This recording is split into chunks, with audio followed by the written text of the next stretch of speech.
started, Desiree asked a wonderful question. So this is going to be kind of quick, but it's really connected to this idea of kind of reclaiming a love of teaching. She said, what conference or PD, or I would just extend this to anything, do you suggest to renew a love of teaching? So this is going to be our catch-all. If there's anything we have for people to share, I think this is the moment to do it. All right, I'll be interested to hear what you have to say on this first. Okay, so when I think about this, I actually do go back to professional organizations. We talked about Twitter earlier, but I also think professional organizations where you actually get to sit down in a room and meet with people is just really, really wonderful. I also have to say that probably of all of the professional learning experiences that I have done, few have been as profound for me as going through my national board certification process and renewal. And both of those really recentered me on what is most important in the classroom. They have these, 5 core values, things we should know and be able to do. And number 1 is know your students. You have to know your students. Yep. And I always kind of universalize that too. You have to know your learner. So whether you're somebody who's working with adults, if you're an educator who's working with adults, or you have little kiddos or, young adults with you in your classrooms, I think it really does come down to, we really have to know them in order to love them. Yes, those relationships are key. The Maslow before the Bloom, for sure. Yeah. But yeah. I think there's so much power in peer observation and being able to go in and watch other teachers do what they do, and especially at my grade level, but also above my grade level and below my grade level. I just find so much power in that, and in other schools as well, and seeing how different schools handle procedural things even.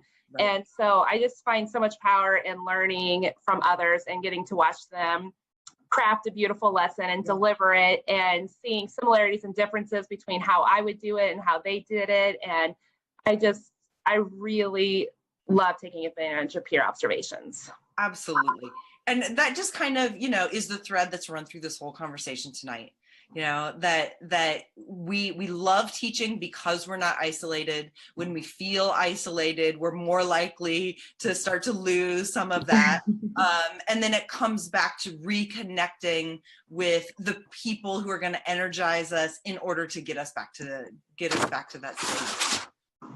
I was thinking, would you be able to share with folks about the black and white photo challenge that's associated with Love Teaching before we sign off? Yes, we are just sharing. We're mimicking the black and white challenge that went around Facebook in the fall. And so on Facebook or Twitter, we're sharing one thing that we love about teaching in a black and white image every day, and just a short little caption of what that thing is. And so we've got that. We started a little bit earlier since Love Teaching doesn't kick off till tomorrow, but thought we'd get it circulating, so I'd be picking up steam before tomorrow.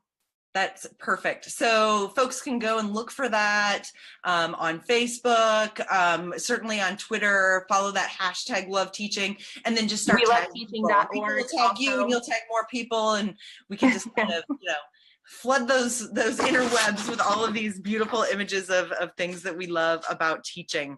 So thank you so much, Darby, for being with us. You are absolutely a delight every time I get to talk to you. And so it's just been, wonderful to have you and to have your insights. Well, this has been a true joy. Thank you for having me tonight. Absolutely. So for all of the rest of our listeners out there, I just want to make sure to let you know that you'll be able to catch transcripts of portions of this show and video on my blog this Sunday, which you can find at sarahbrownwesling.com. We are sending big Love Teaching hugs to all of the team.